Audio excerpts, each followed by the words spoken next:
sails look great.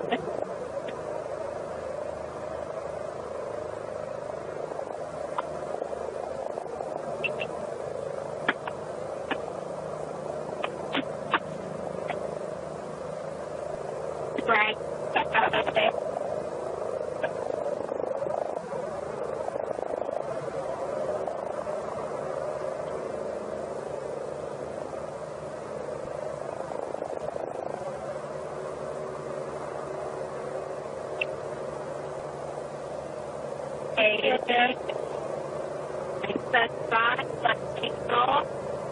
Right.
Welcome back, everybody. We are at T-minus 26 minutes and 50 seconds to go until NS-31, Blue Origin's 31st mission for our New Shepard rocket, our 11th human flight. I'm Ariane Cornell here with Kristen Fisher at the desk. Carissa Thompson has left to get into place for her viewing spot for the launch. We are waiting on Capcom, or the capsule communicator, to run the comms check with our astronauts. But Kristen, we were just talking a second ago about, you know, what's going on here. We see our crew member 7, Sarah Knights, who's coming out of the capsule there. She has helped load our crew into the capsule, has done just a double check, making sure those seatbelts are nice and tight, as well as made sure that the earpieces and everything are set for our astronauts. I should note, just as we give kind of a beautiful, we got this beautiful aerial shots this morning of the rocket. We have these sunshades you see on the at the top of the capsule, that kind of white square. We've got one there in the foreground, and coming around you'll see another one on the back. Those windows are so large that it can kind of act like a greenhouse in there, and especially down here in the West Texas desert, it can get a bit toasty in there. So we've got some nice sunshade for their comfort. And I love that we can see some of the crewmates inside the capsule as they're getting strapped in. I think you could see Lauren Sanchez right to the left of the hatch right there from that camera shot. So pretty cool that you can see them this close to lifting off. You know, Ariane, I have to say, I might break in. You got experience. Jeff Bezos here. Yep. I'm so excited for you. I don't want to get off. I want to go with you. And when you get back, I can't wait to hear how it's changed you. I love all of you. See you soon. Godspeed. Gradatum ferociter. And there you heard it. Some words of support from Jeff Bezos, founder of Blue Origin, also astronaut himself from our first launch.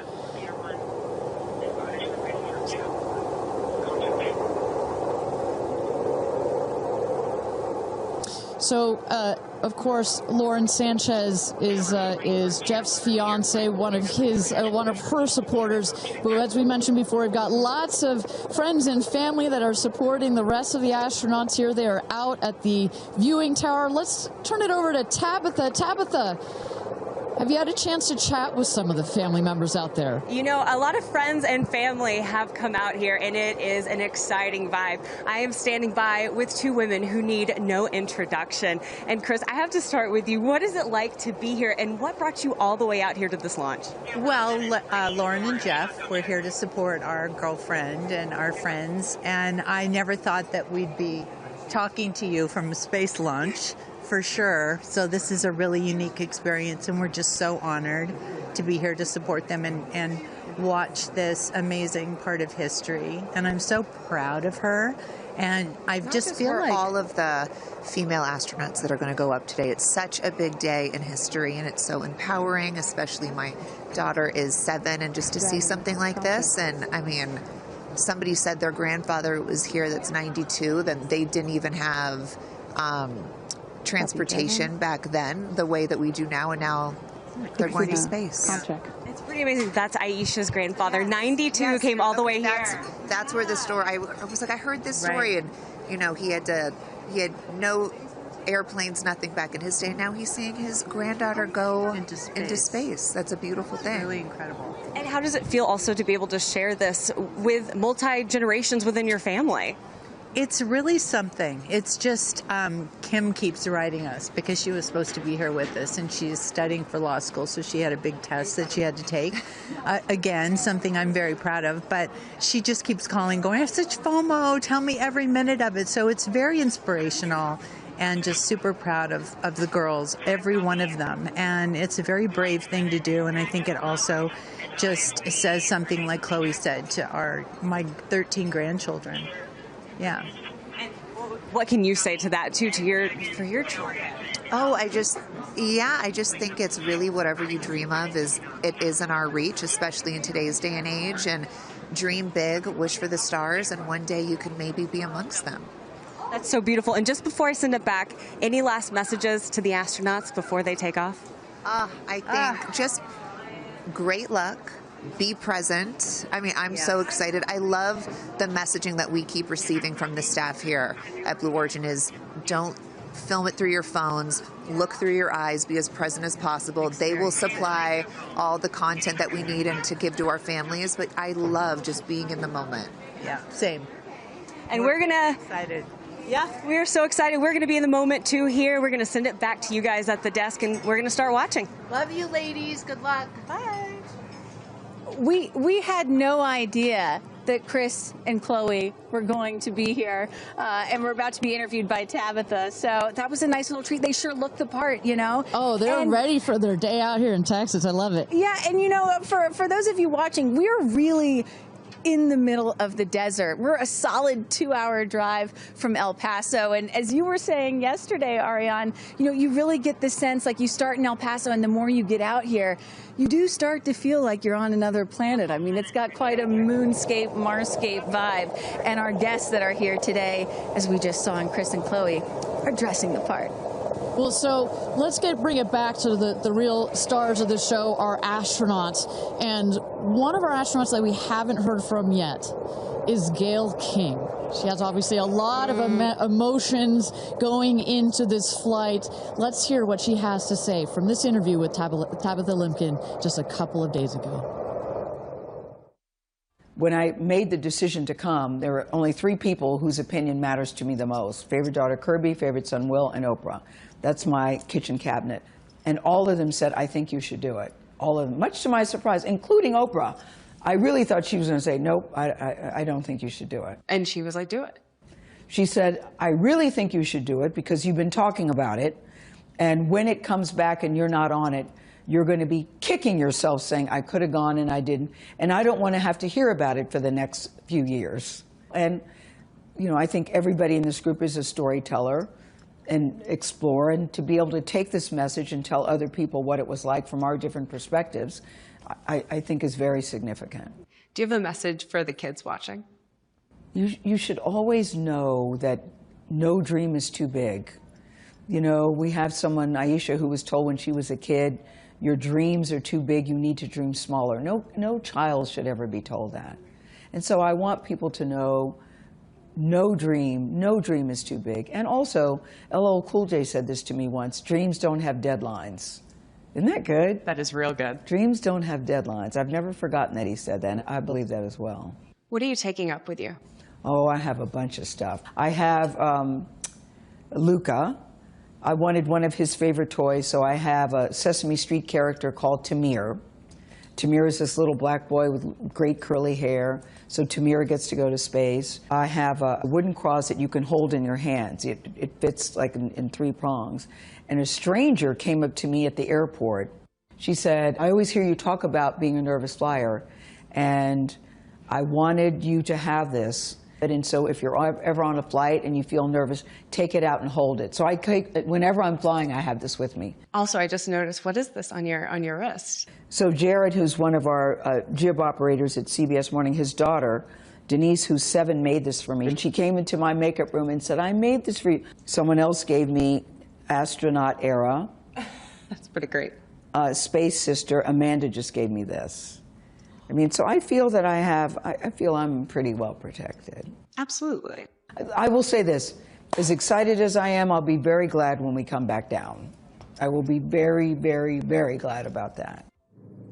Well, clearly we heard Gayle there, and prior to coming down here in Texas, nervous and excited at the same time, but one of the things I like about this is that she just makes it real, you know?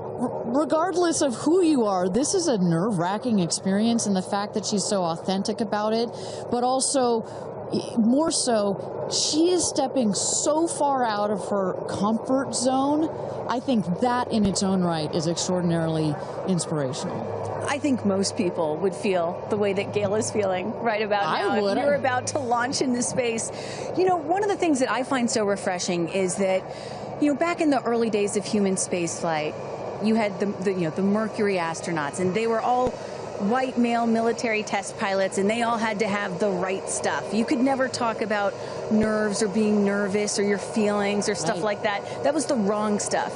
But now, in 2025, it is the right stuff to be like Gayle King and talk about those concerns and fears and excitement that you have before launching into space like that. And that really shows you just how much the human spaceflight experience has changed over the last half century or so. And that really is what today is all about. I know there are some people watching this or who have heard about this who are thinking, why should I care about people going into space, you know? Katy Perry, a famous pop star. Why should I care about that? And the reason is, it's missions like this that really begin the process of opening up space to everyone, for all of humanity. That's what today is about. And I think we have to, it's not just about today. Today is very, very important, but I think also one of the reasons that I love working at Blue Origin is we think in very long time scales. Right? I honestly feel like I'm working at a company that will be here in at least 100 years. And that's how we think about spaceflight. Oh my gosh, look at that cute little kid. She is ready to go to space too. Aww. I absolutely adore that. But we need to be here precisely for kids like that. You cannot, I'm a firm believer that you cannot be it if you can't see it. And that's what this flight is for. It's about inspiring women. Oh, look, talk about inspirational women. Several female astronauts in that group right there. How many astronauts do we have there? I see 4 or 5? At least 4 or 5 and counting. It's a tight group that's only going to get bigger of those female astronauts there. You see Kelly Girardi and Cyan Proctor. I see Emily Calandrelli, Sarisha Bandla. I mean, just an incredible group of women that have gone to space already. And after today, in just 15 minutes, we are going to be adding 6 more to that group. It's getting close, Ariane. It is getting close. So with that. Thank you again, everybody, for joining us for NS-31, our 11th mission, human spaceflight mission to space here. We are at T-minus 14 minutes and 30 seconds. Just to give you a little bit of a preview of what is to come, at about T-minus 10 minutes, we are going to have the go, no-go poll. We're going to throw it back to mission control audio. And basically what that is we go through each of the important subsystems, and our flight director, shout out to Michelle Christensen, our flight director, our first female flight director at Blue Origin. She is going to lead that poll, and we're going to go to each one of the groups and say, are you ready to go for this flight? Is your subsystem ready to go for this flight or not? And they will go around the room, and with the final go, no, go, it will be game time here in West Texas for this launch. Look at that. Now, this child is a little younger than you were when your parents went to space. A little bit older. Oh, excuse me, a little older, pardon me. Yeah, because I was just 15 months old when my mom flew in space. And, you know, I think about what it must have been like for her to be a first-time mom and training for her first space flight all in 1 year. And she was a part of NASA's original first 6 women astronauts alongside Sally Ride. Of course, it took them, those first 6 female NASA astronauts, 2.5 years for all of them to fly into space. Now, today, Blue Origin is going to send 6 women into space in a single day. I mean, that's pretty cool right there. Incredible perspective. Also that, was your mom like just 6 months? You were just 6 months old when she started training? She was assigned to her first space flight when she was 8 months pregnant with me. Can you imagine? God, I have a 6-month-old. I can barely fly down to West Texas from Seattle. She gave birth to me on a Friday and was back in the astronaut office on Monday. I don't recommend doing that. As a mom of 2 myself, you're a mom of 2, I probably wouldn't do that. But respect. She did, you know? Respect, that's huge. But I've asked her, I'm like, why did you do that? You know? And she said, because I felt I had to prove something. I felt that I had to, you know, pave a trail for women to come. And so as I'm sitting here today, I'm thinking a lot about what she did, the sacrifices she made to make what's happening today. Again, it's not normal. Human spaceflight will never be normal or routine, but this is the beginning of making this kind of travel. We got 4 moms on board, a grandmother, making these types of people going into space very routine. Now, talking a little bit about that, getting back a little bit into the flight profile and what they're going to feel as part of this now routine flight. So the 6 astronauts are currently in the capsule right now, all strapped in, ready to go. Their audio is working. We are waiting for the T-10 here for the go, no go poll. At T-0, you guys are going to, all of us will hear the pop. That's the ignition of the BE-3 engine. It holds down the rocket for about 5, 6, 7 seconds. Inside the capsule, they'll start to see the glow of the flame, and then they will lift off. They will take off. They are in a somewhat reclined seat, and they'll start to feel the G-forces on their body. And so kind of like sitting in a car that's accelerating, it pushes you back against the seat. That's the same here, except they're going up. They will accelerate to they'll have 3 Gs. So here on Earth, we're at 1 G. When you accelerate to 3 Gs, so like if you're 100 pounds, it feels like you are then 300 pounds. But Kristen, crazy. It's crazy. But in that reclined position, it's dispersed across your body. It's not as bad. It kind of feels like a weighted blanket. Oh. And then it nice eases and cozy. up. It's nice and cozy as it gets nice and dark. I'll take a weighted blanket right about now. But they're not, don't worry, it's going to get nice and dark, but there's no sleeping on this. They are going to have the most incredible view out of those windows. The capsule will separate from the booster. That's when they're going to feel weightlessness. They'll get the about 4 minutes to unbuckle, enjoy the weightlessness, enjoy the insane views out of those windows.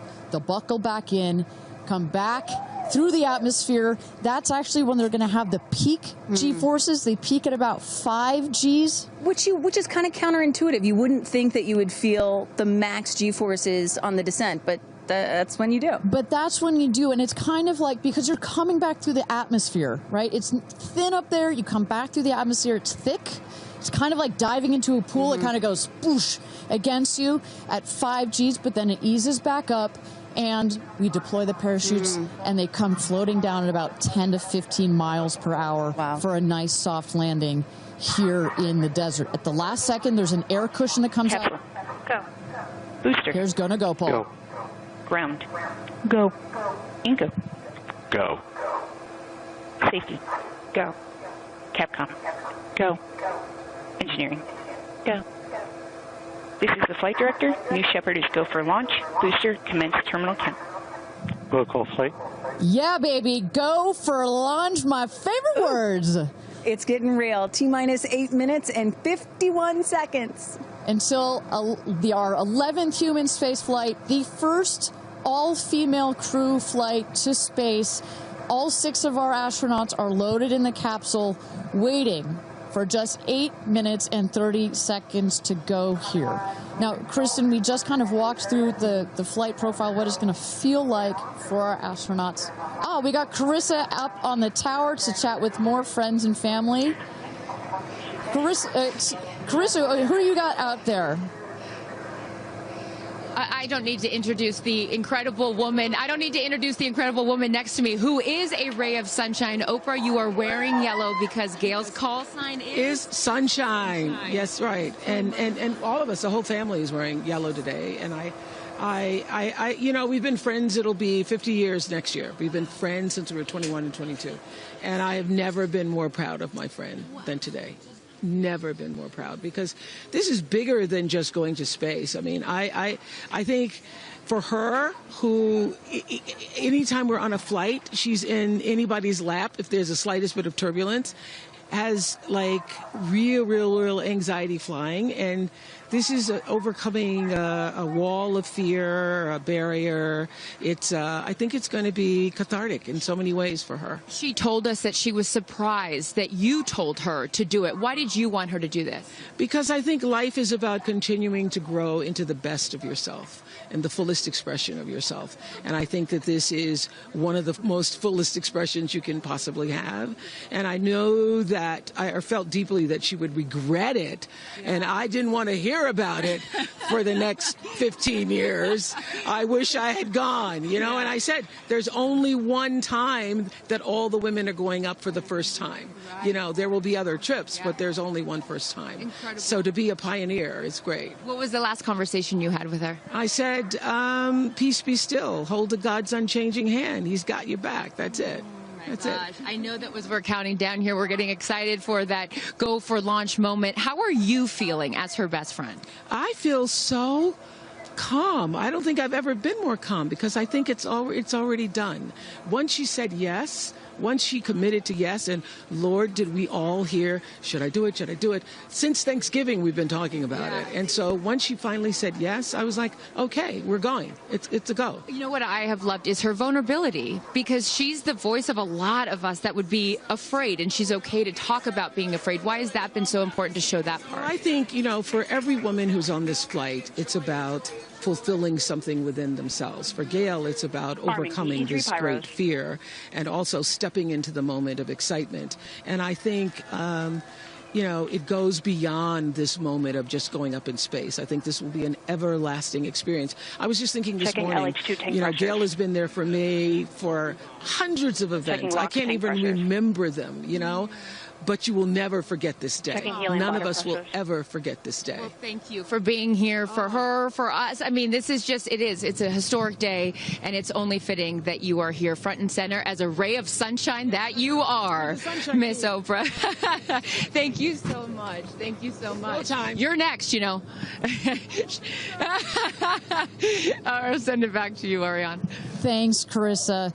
Wow, to see Oprah down here. No, I'm not besties with Oprah, not yet anyway, but if Oprah told me to do anything, I would do it. I don't think Gayle had a choice after Oprah said, girl, you got to do this. She had to do it. Ariane, we are under T-minus 5 minutes until these ladies hopefully launch into space. And, you know, you were just talking about what these women are going to feel when they launch.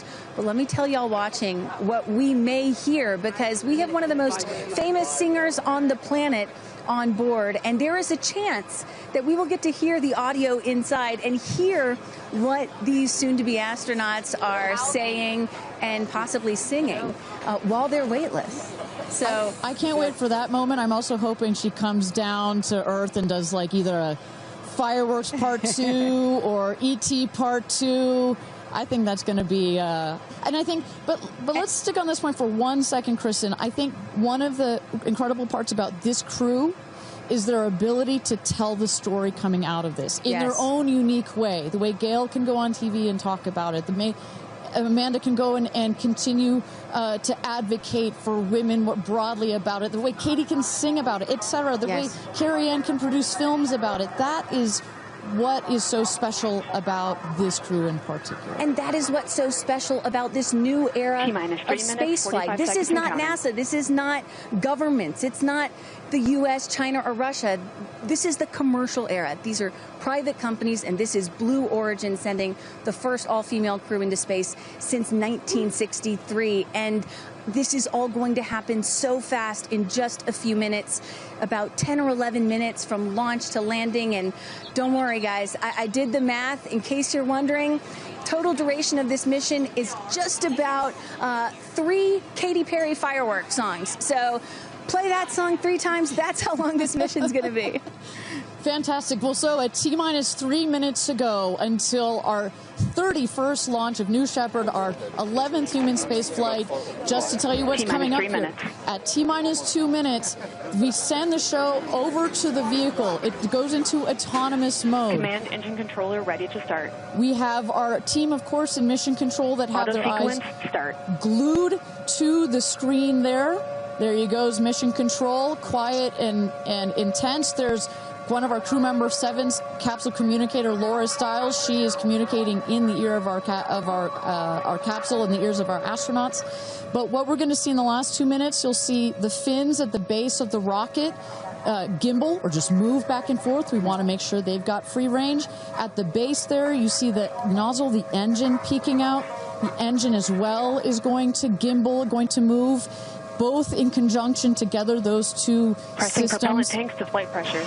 Those two systems guide the rocket. And when you are out there at this moment, this rocket feels like it is alive. It feels like it is a living, breathing, hissing thing, right? And there's the gantry pulling back from the rocket. T-minus 2 minutes and counting. Transition to onboard hydraulic pumps. And this right here is the moment that they've been training for.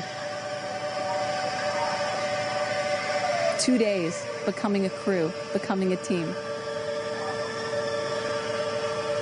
After you go through an experience like this, it's more than a team. It's almost like a family. You are so tight to go through something as intense Executing as this. aft fin built-in test. And everything looking really good, Ariane. So far from mission control, everything is clean and green for this launch. T-minus 1 minute to go here.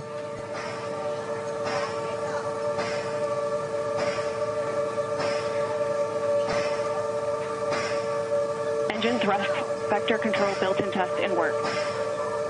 Vehicle is now on internal power. So in a moment here, we'll see those, what they call the bit checks, the built-in test checks. As you mentioned, Kristen, inside the capsule, you know, as you said, this is like a bridled beast. This thing wants to take off. Switch to onboard helium. Here we go. Good luck and Godspeed, ladies. We're cheering you on from Let's planet launch Earth. this Thrust rocket. termination system is armed. T-minus 22 seconds and counting.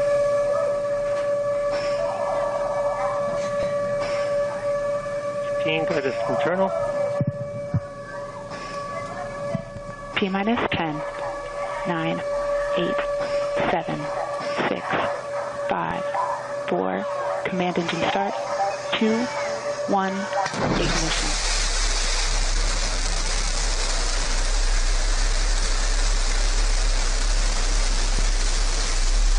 Liftoff. New Shepard has cleared the tower.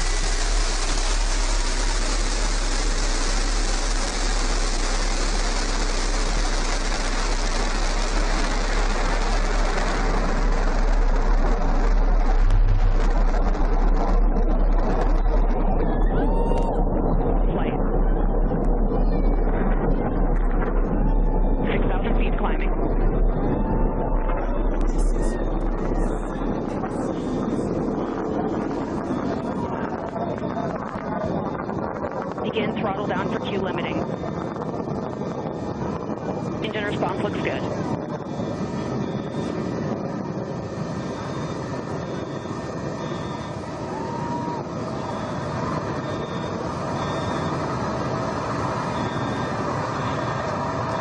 Max Q, maximum dynamic pressure. Mach 1, vehicle is supersonic.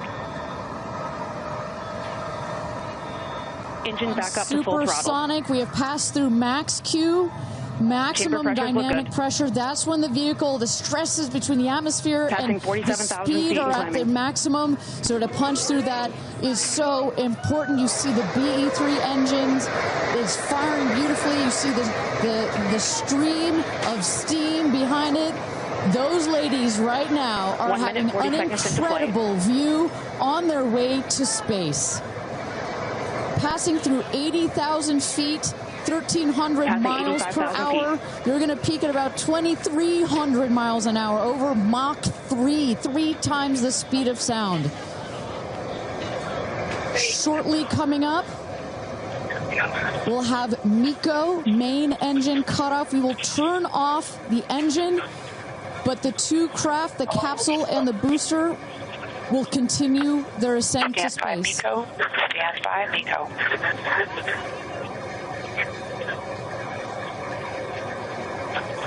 And our... And there you saw the main engine is turned off. We're now going to separate the capsule from the booster, and at that point, Kristen, that's when all 6 astronauts are going to start to feel the weightlessness, and shortly thereafter, we're going to let them unbuckle. Separation is confirmed. And that right there is the most critical milestone of this whole ascent. Oprah watching her best friend go to space.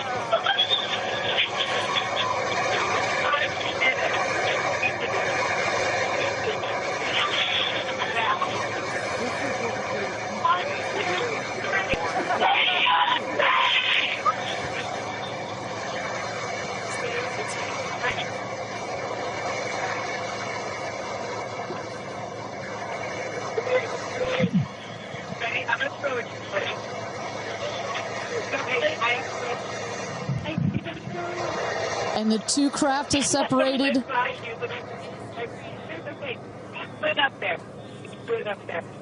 328,000 feet, 100 kilometers. Welcome to space, ladies, or shall I say, astronauts. Oh, the moon! You guys, I have to tell you, look at the moon. Look. Oh my God! Oh my God! Oh my goddess! That's our pink moon. I love you, Jeff Bezos! And just in case it wasn't clear, those are the astronauts. Those are their voices that you're hearing. And there, they have hit apogee, the highest point in flight, well over 345,000 feet, well over the Kármán line. Wow.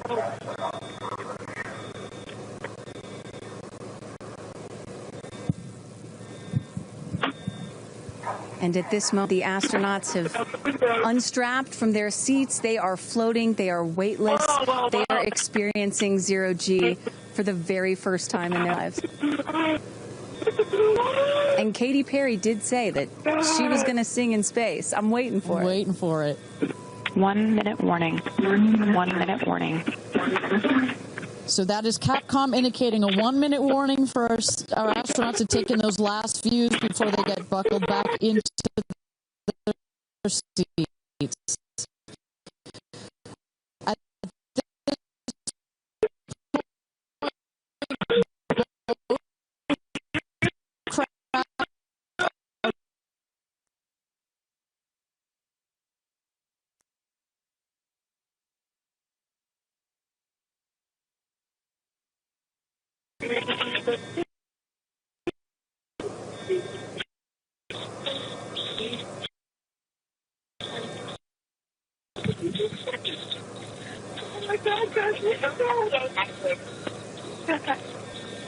Wow, so peaceful.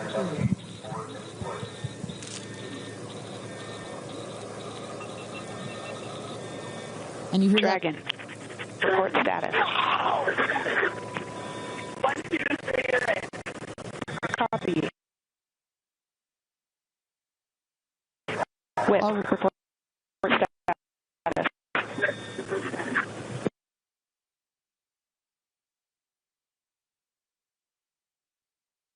And a great, all astronauts are back. That is the rocket that is screaming back down to the capsule to its landing spot just 2 miles north of where it's taken off from. At the top of the rocket, you see a couple of fins that have popped out. Those are to stabilize the rocket as it comes into land. Shortly thereafter, you will see the drag brakes that deploy that will cut the speed of the rocket in half. And then in the last moments, and there it is. We can see it from the stage. There comes the rocket down. It's going to relight its engine. We're going to also see a sonic boom. We're going to hear that shortly here. And remember, this is something that had never been done before until just a few years ago. Truly the stuff of science fiction that you're about to watch in just seconds.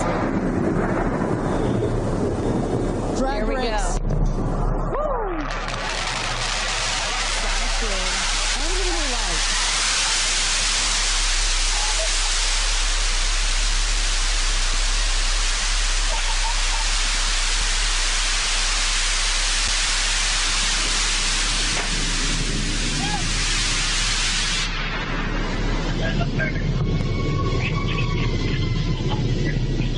And booster touchdown, welcome home, New Shepard.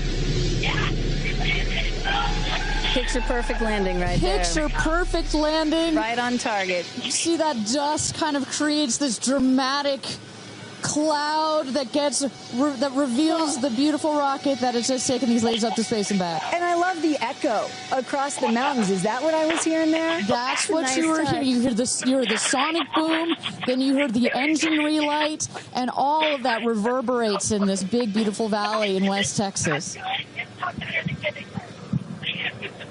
Stand by drogues. Stand by drogues. All right, shortly here we're waiting to see the drogue parachutes deploy from the crew capsule. Those are like the guide parachutes. There go the drogue parachutes. Just free falling right there until those drogues came out. And then next will be the main parachutes that get pulled out. Hear that screaming inside the capsule? And all three parachutes reefing, and they will slowly inflate, slowing the capsule to a nice, smooth 10, 15 miles an hour. They are cruising back home. 3 good parachutes.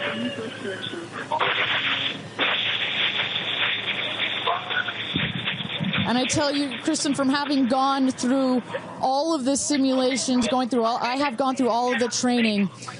They put you in the capsule that simulates all of this, including the sounds, and when you hear the motors of the parachutes pop out, that is the best moment in flight. Because I know Blue Origin does everything they can to make this as safe as possible, and y'all have an impeccable safety record, but it still has to feel really good when you know that you're coming back to Earth with those parachutes fully deployed.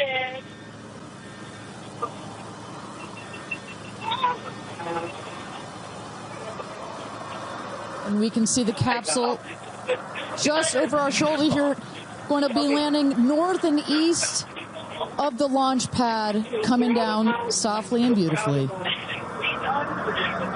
500 feet.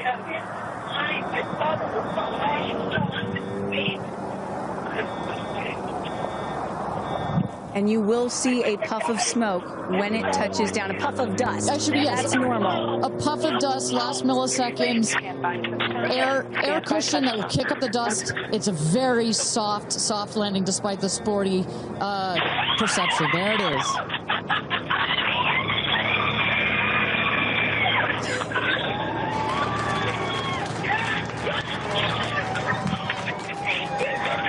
Touchdown. Congratulations and welcome back to Earth.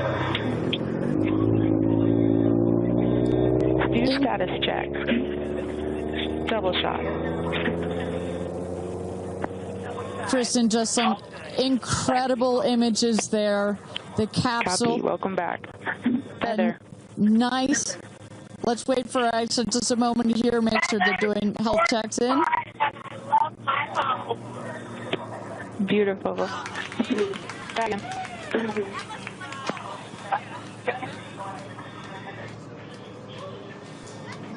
Yes, and as you heard it there, everybody seemed to be just as ecstatic to be back here, back on Earth. Everybody appears to be fine. Beautiful shot there of the capsule down in the desert. As we were just saying, it looks like a tough landing, right, but it is an air cushion in the last milliseconds that just makes it even softer. I will also note the parachutes landed very close to the capsule.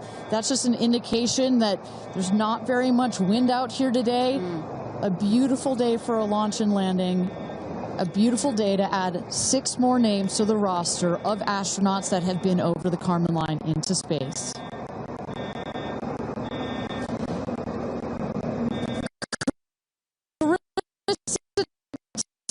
Thompson, what's the view from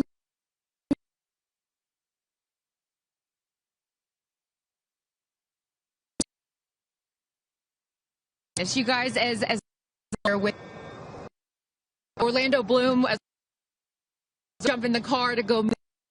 Pretty, and only imagine how these astronauts, now that we can officially deem them astronauts, are going to feel. I can't wait to get their reaction. We are headed out there now. I will check back in with you as soon as I have them. Sounds good, Carissa. And as everybody can see, she is. Those recovery crews are screaming out there. So we actually send them out as soon as we spot the capsule. And there's little Rose, Katie's daughter, who is just Daisy, excuse me, who has just seen her mother go to space and come back. I'm sure she cannot wait to say hello. So, but as I was mentioning, the recovery crew is heading out there. We send them out as soon as we can see the crew capsule and spot the crew capsule descending. There will be at least 2 trucks that go out there. What you'll see is they will come around the capsule. We also have crew member 7 who's in there.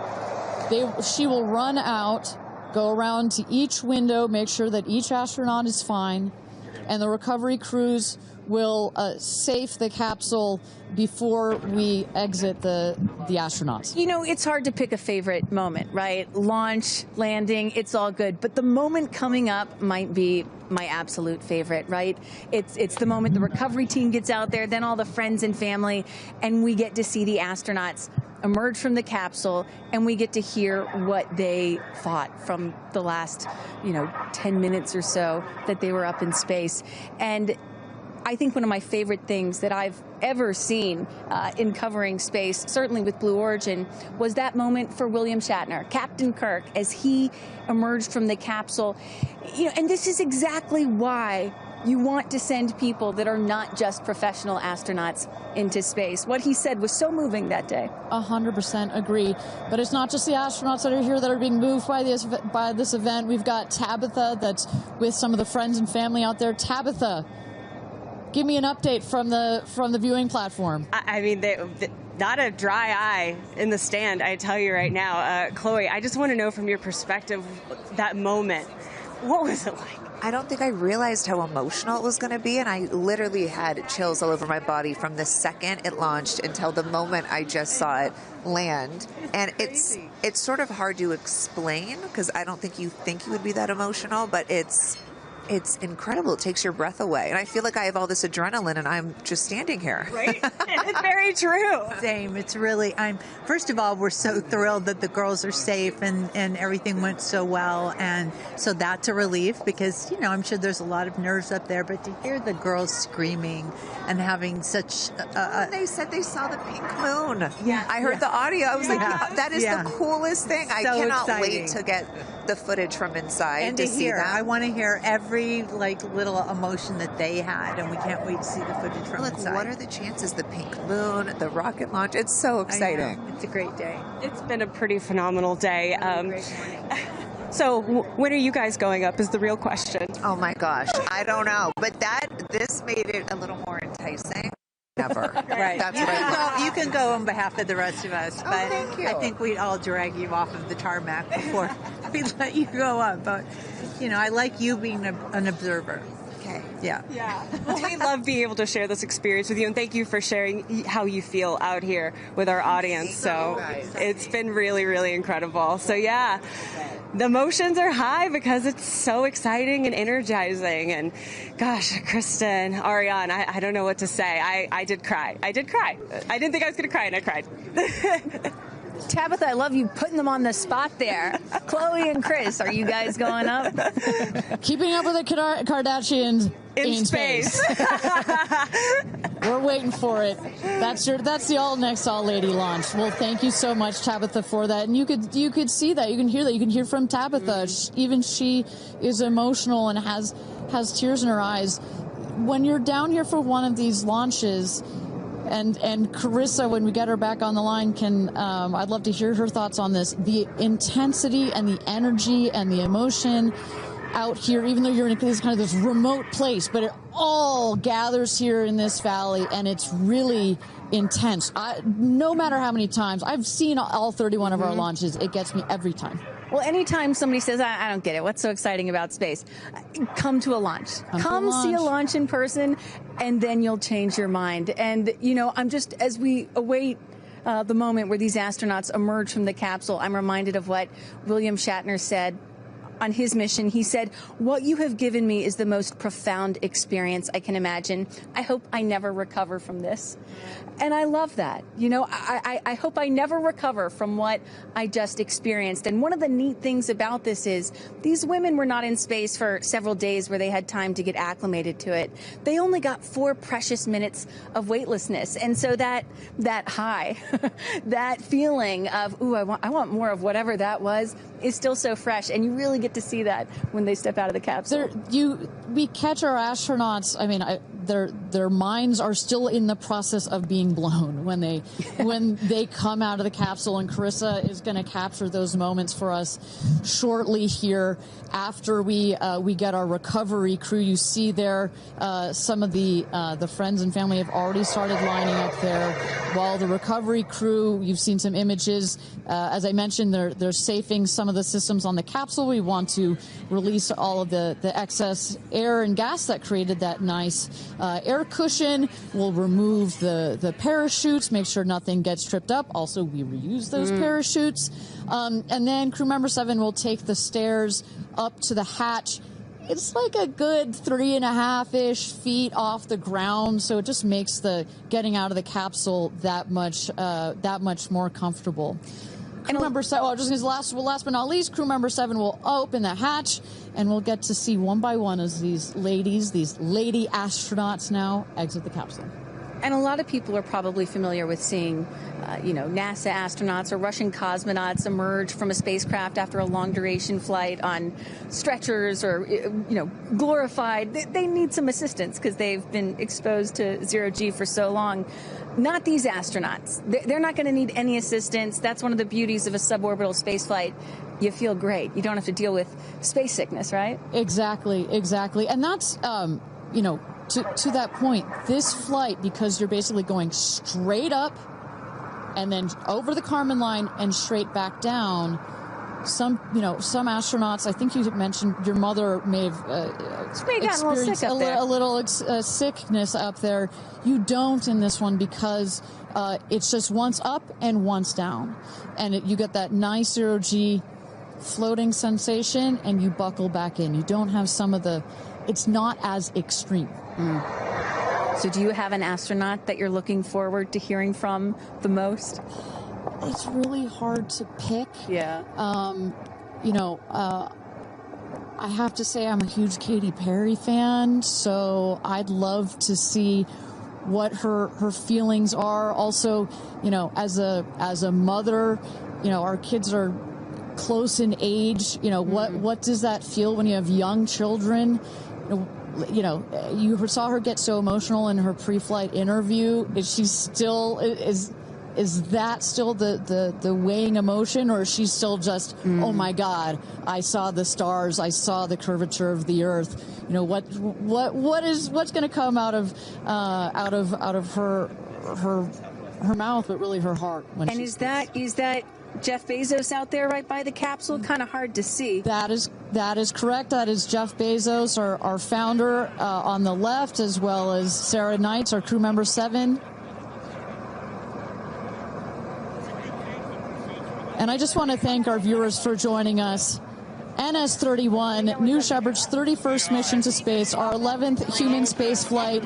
From all parts of this flight, for the booster, for the capsule, for our astronauts, a completely successful flight, one of the smoothest flights we've had so far. And we're now just awaiting the opening of the hatch so we can get some views from our 6 new astronauts. Phelps. And I would imagine Lauren Sanchez in seat 1 will be coming out first. That is correct. They'll go. She's in seat 1, which is next to the left. The left window there. She will go first. And then last in number 6 is Kerianne. That is the window on the right. Side canyon.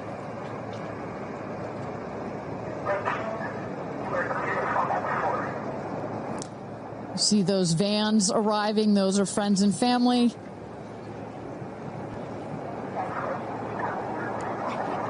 And that's Kerianne looking out the window, in the window to the right there. Lauren Sanchez on the left, and you really get a sense for just how big these windows are. I mean, when you're inside this capsule, it's almost as though you're getting a full 360 panoramic view. One of the cool features of this capsule, the largest windows of any spacecraft. So over a third of the surface area of this craft is windows, and that's on purpose. There were many meetings with our founder, Jeff Bezos, where our engineers brought him some windows. He said, nope, make them bigger. They come back, and nope, that's nice, but make them bigger.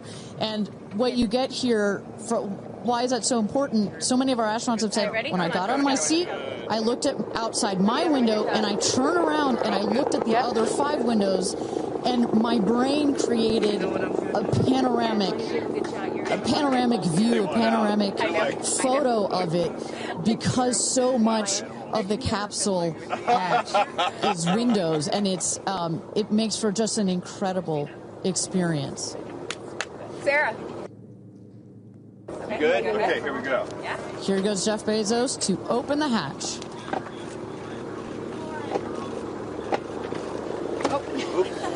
She didn't really close it again. Come on out, guys. Yeah, of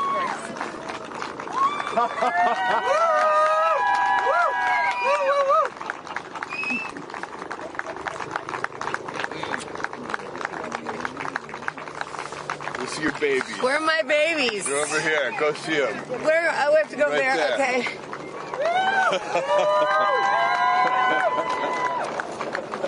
Katie! Woo!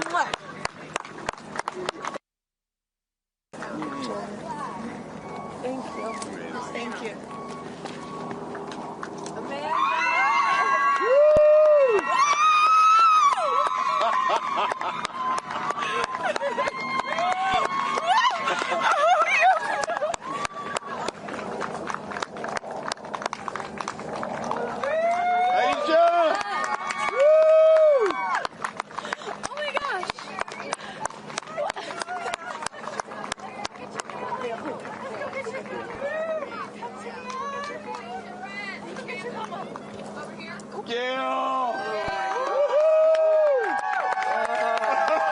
I just have to have a moment with the ground. Let me just appreciate the ground for just a second. Thank you, Jesus. Oh my God. That was amazing. Yeah. It was amazing. I'm so proud. So proud of you. Oh, there we go.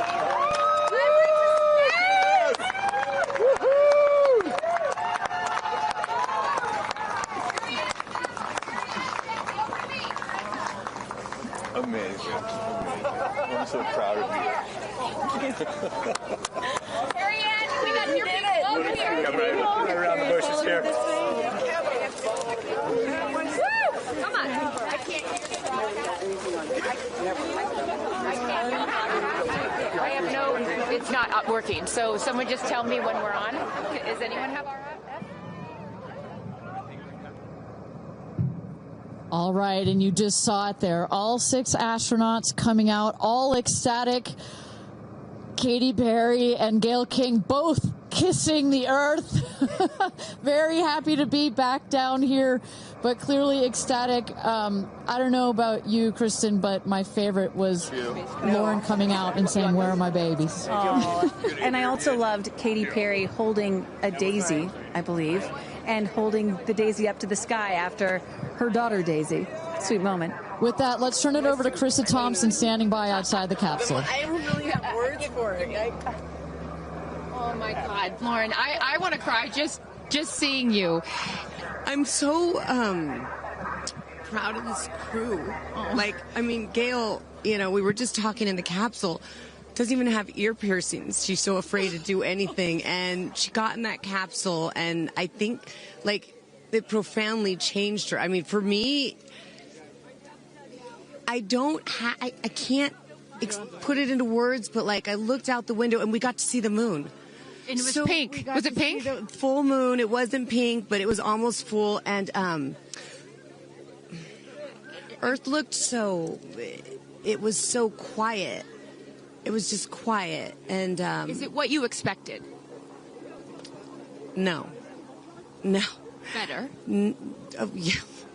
I don't think you can describe it. Because, you know what I was saying? It was like quiet, but then also really alive. And you look at it and you're like, we're all in this together. Like, that's all I could think about is, like, we're so connected, more connected than you realize, because you just see right here, you see, like, you know, states and all these things that, like, divide us, but we're not. And what is your emotion? What makes you emotional? Joy. Complete and utter joy and gratefulness. Like, it makes me want to come back and just hug everyone and be like, oh my God, we're in this together. Like, that's what this is. And Jeff had told you that it will change you more than you know, and I know you're only a few minutes removed from the capsule, but I can tell so already. Emotional. Yeah.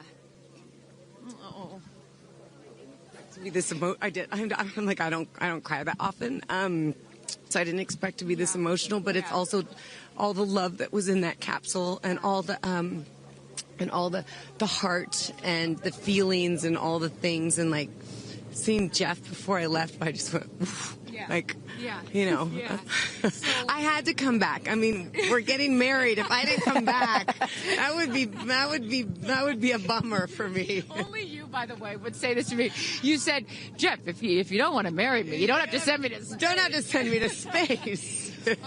What an incredible experience for you. But the fact that when you're in there, we got to hear some of your audio, but give us some of those moments when you guys, just from the second you took off to the second you landed, describe, if you can, for us what we didn't get to hear. It was a feeling of joy and, like, and camaraderie. It was a feeling of gratefulness. It was a feeling that we're doing this. And, you know, Alan Shepard, I told you about this, did this same exact flight, and he became the first American in space. And 6 women just did the same flight that he did. Oh, I just want to keep hugging you. It's really cool. Yeah. And I hope that more people get to see this, because I feel, I don't even know how much it's going to change me. And I want to thank the Blue team. I mean, look at them. I mean, they work so hard to make sure this vehicle gets up and safe. And I'm so proud of you. I'm so proud of you. It's one thing to say you're going to do it. It's another thing to actually do it. And I know there's a phrase in your family that life takes off on the other side of fear. And here you are, just having landed back on Earth. And now you are officially, Lauren Sanchez, already adding to your extensive resume, you are an astronaut. Congratulations. Thank you. I'm very excited. I'm excited to share it with the world, and I'm so grateful to everyone here. I love you. Go be with your family. But to process and download what just happened to me. Well, get on in here, Amanda. Someone that can now articulate exactly how Lauren is feeling. Lauren being so candid about overcome with emotion. How are you feeling? I know, Amanda, this has been a dream of yours, a long-awaited dream, and now it is finally official. You are an astronaut. Congratulations. Thank you so much. You know, I usually have nice words to say, but in this moment, I just want all survivors to know that you can heal. No dream is too wild, and that if it's so wild out there, like going to space, you can absolutely make it through, and it can absolutely be possible. You mentioned to us prior to going up, you said that you needed to go to space to heal. I know you're only a few minutes removed from this incredible experience. Do you feel healed? You know, I had a zero-G indicator that I didn't know if I would bring, and I ended up bringing it. Okay. And explain for the folks at home that don't know what that means, what it is that you're holding.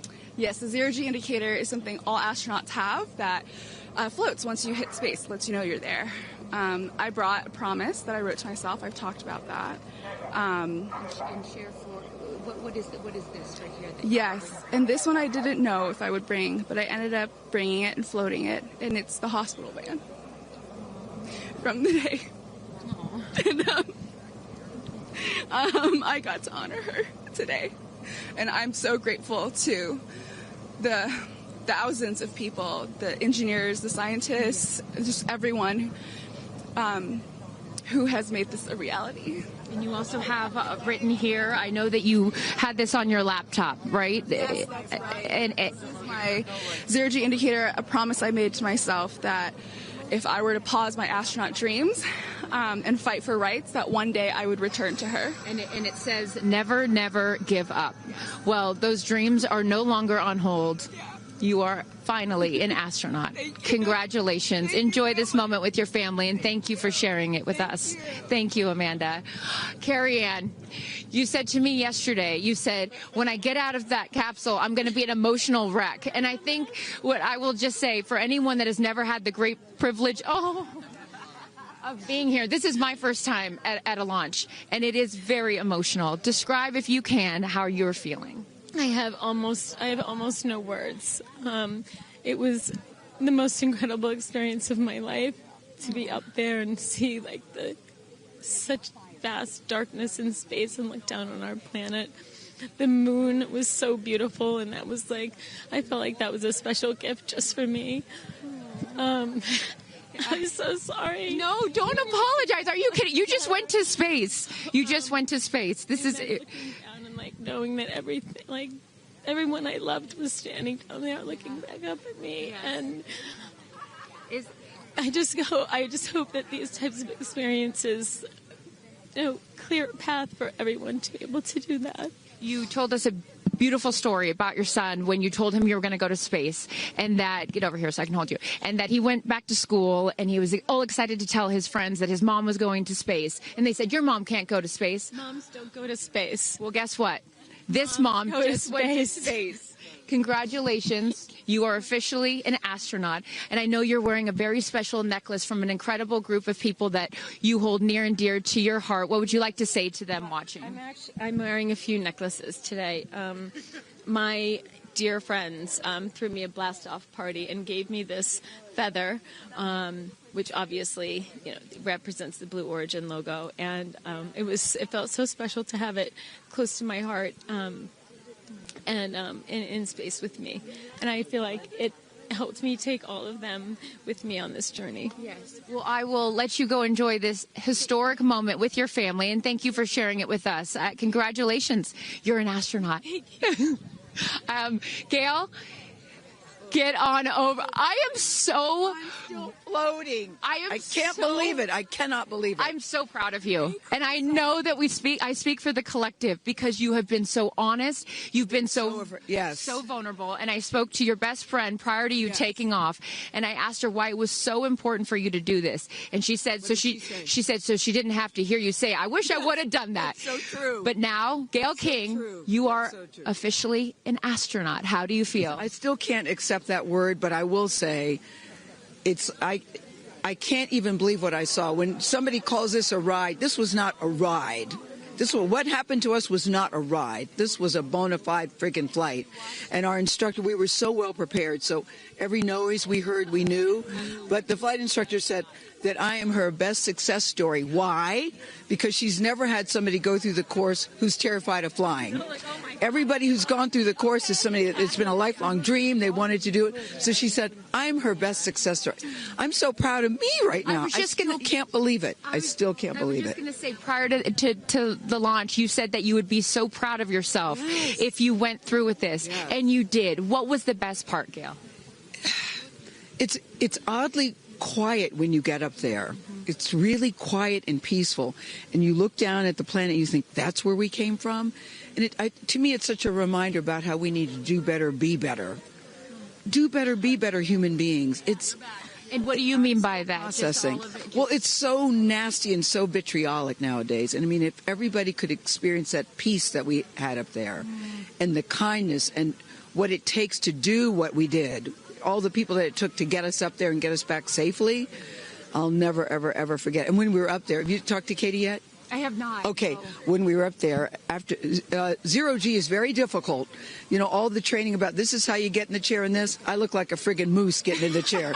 It was like, just let me get in the chair. Let me get the seatbelt on. But, you know, we had a very do this. How would you describe it? It's very difficult because you're floating. But the best part was when we got back in our seats after zero Gs, Katy sang "What a Wonderful World." She did? Isn't that nice? Oh, come on. She sang "What a Wonderful World." I see dreams. Oh, yes.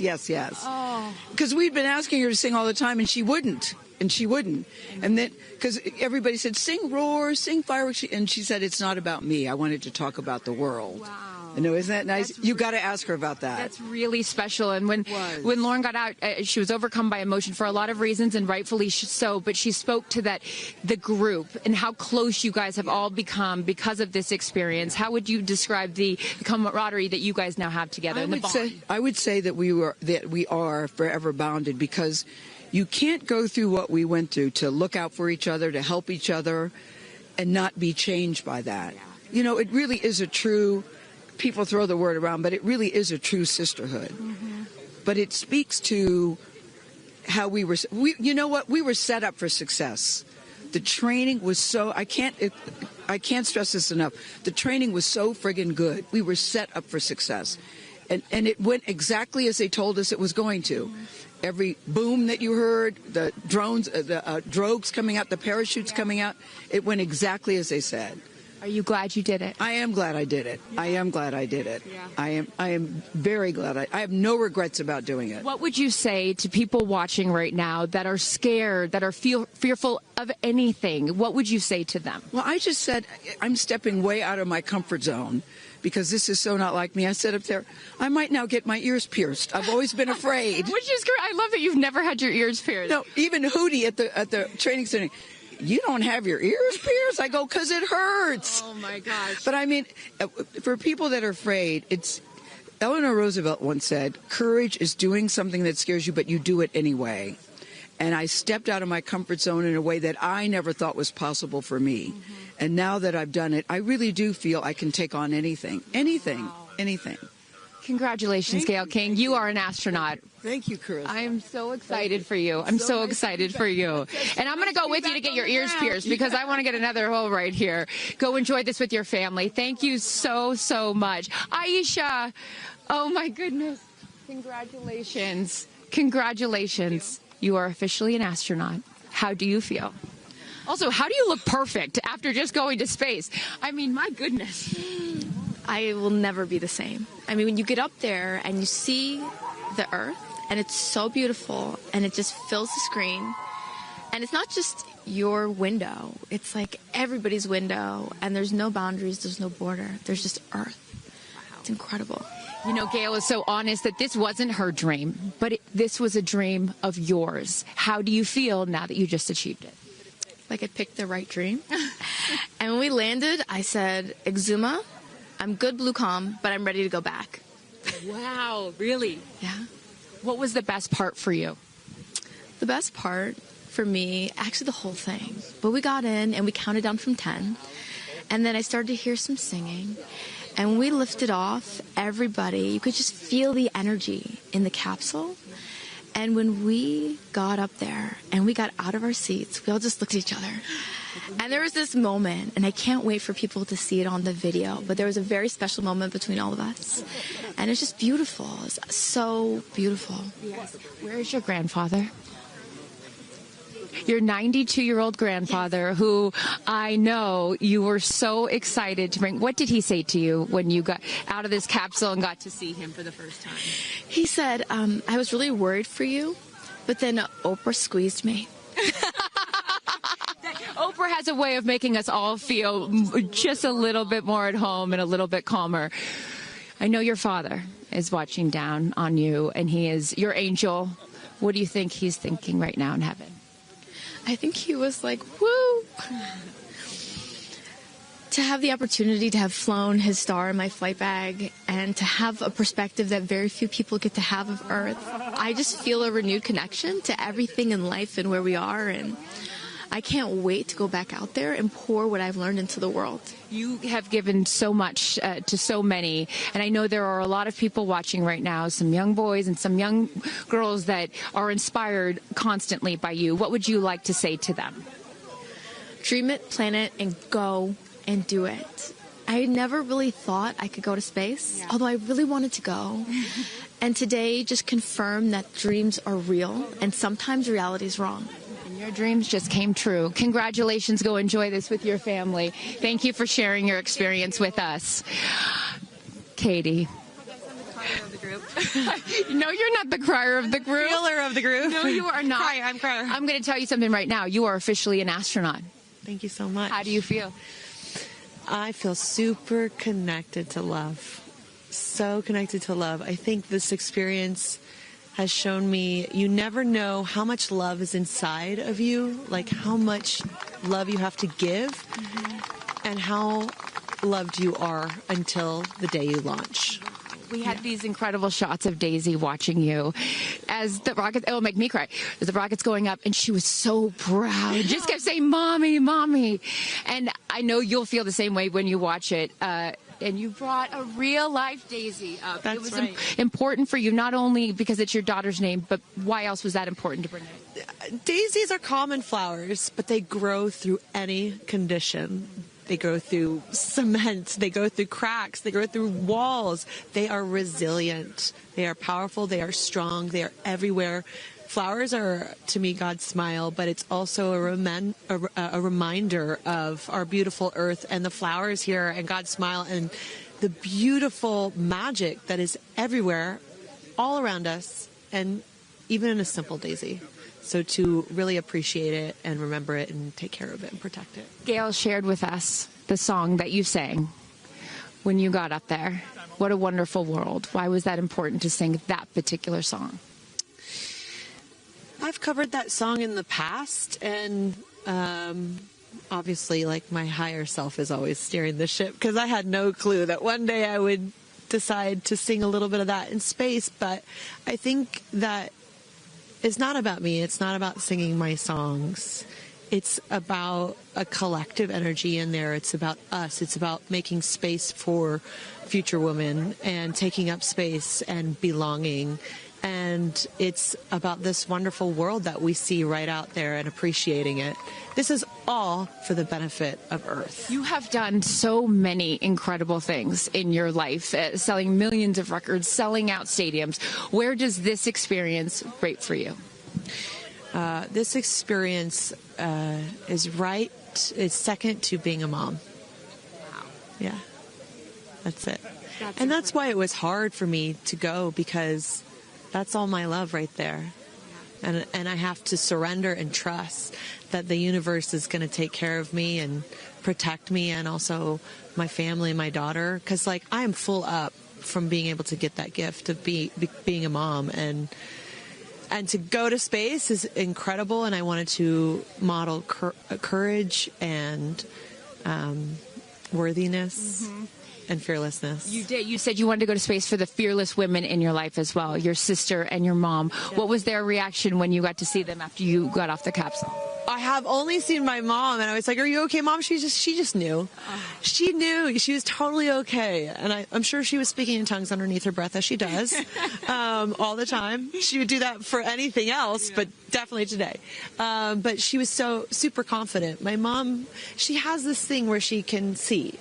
I mean, even down to the name of, like, the capsule being tortoise. I know you spoke to all of your fans about that the capsule's named tortoise, the feather on the side, that, you know, the symbol of Blue Origin, all of those gave you confidence that this was the right thing for you to do, correct? Yeah, because I just asked for a sign from the heavens, from my angels, and they're like, well, here's the feather, which is what your mother calls you, and if that's not enough, the capsule's named tortoise, which is your second nickname that your mother calls you. And I'm like, okay, I'm going. Yeah. I got the message, and I'm gonna get the message. Before I let you get back to your family, I just have to ask you, describe for us, because you're so brilliant at putting, you know, words together and describing moments that we can all appreciate later. How would you describe the moment when you took off and then the moment you landed? The moment, I mean, it is the highest high, and it is surrender to the unknown, trust, and this whole journey is not just about going to space. It's the training, it's the team, it's the whole thing. I couldn't recommend this experience more. This is like up there with all the, you know, different tools that I've learned in my life, from meditation to the Hoffman process. This is up there because what you're doing is you're like really finding the love for yourself, because you got to trust in yourself on this journey, and then you're feeling the love when you come down, for sure, and you're feeling that strength. So I feel really connected to that strong divine feminine right now. By the way, you're such a badass. I love that the month of April, you're like, I'm going to space and I'm launching my tour. I mean, it's really incredible. Now I know I'm asking this question for your fans. Will you write a song about this experience? Oh, for sure, 100%. And not only that, I got to reveal my set list for the tour on a butterfly. How apropos. Incredible. Just flying in space. I don't know if anyone's ever done that before, so I'll just... Well, there's a lot of things that you have done first. You are now officially an astronaut, and let me just tell you, on behalf of everyone here at Blue Origin, our webcast, and everyone, all of these individuals that put this incredible thing on, congratulations. Thank you so much. Thank you for sharing your experience with us. It's a 10 out of 10. That's my review. 10 out of 10. You definitely go for it. 10 out of 10. Thank you, Katy. Congratulations. All right, you guys, so many fun moments that we'll continue to see as we get the footage. But I'm going to send it back to you and let these incredible astronauts enjoy their time with their friends and family. Thank you so much, Carissa. Wow. Kristen, I mean, 6 inspirational women in their own right. Eloquent. I could not be that eloquent coming down from space. You know, you heard Katy Perry saying 10 out of 10, but number 2 experience only to being a mother. What were some of your takeaways from what we just heard? You know, Gayle King used the word sisterhood. I'm feeling the sisterhood today. First all-female crew to space since 1963, and that was a solo mission, Valentina Tereshkova. And I'm with an all-female broadcast team here at Launch Site 1 in Blue Origin. Ariane, it has been a complete honor to work alongside you. It has been such an honor to watch all of the things that these women and their loved ones have said about what this experience means to them, because I am a firm believer that if you don't understand why people come out here to watch a space flight, it's just because you haven't seen a launch yet and you haven't been a part of this experience. And I truly believe what we witnessed here today is something that will continue to open up spaceflight and this experience for all of humanity and our little ones at home. 100%. You know, I said it earlier. You can't be it if you can't see it. And to see these 6 women go up and the roles that they have played before, but I can't wait to see the roles that they play afterwards in their way of telling this story for the world to hear, to experience, to see. This is just the beginning. So I want to give a shout out to them, because as you saw, that is coming out of your comfort zone, whether you wanted to go to space or you're like Gayle and you didn't anticipate it. Thank you for trusting yourselves and to their families and trusting their loved ones with Blue Origin. We are very proud to do that. I'm so proud of Gayle King, too. I wonder if she's still afraid to fly on airplanes after flying to space. Have we cured her of her fear of flying? I don't know. We've cured her for getting her ears pierced. So there we go. Baby we'll take steps. that one. Let's start with that one after this not so baby step. Aw. Look at that beautiful shot. And now the party starts, right? Can we pop some champagne and celebrate a little bit later? Let's do it. It's only 9:20 a.m. It's not too early. 5 o'clock somewhere, baby. All right. What an incredible day. Just for all of us, for our astronauts, for our Blue Origin team. It was an honor to fly you to space. And if you would like to follow in the pioneering footsteps of these astronauts and purchase a seat to space, visit BlueOrigin.com and click Fly to Space. Your own journey to visit the Kármán line is much closer than you think. If you'd also like to purchase a mission patch to commemorate today's launch, head to Blue Origin shop for patches and much, much more. For Kristen, Carissa, and Tabitha, I'm Ariane Cornell. Thank you so much for joining us. And until our next launch, Gradatum Ferocitor.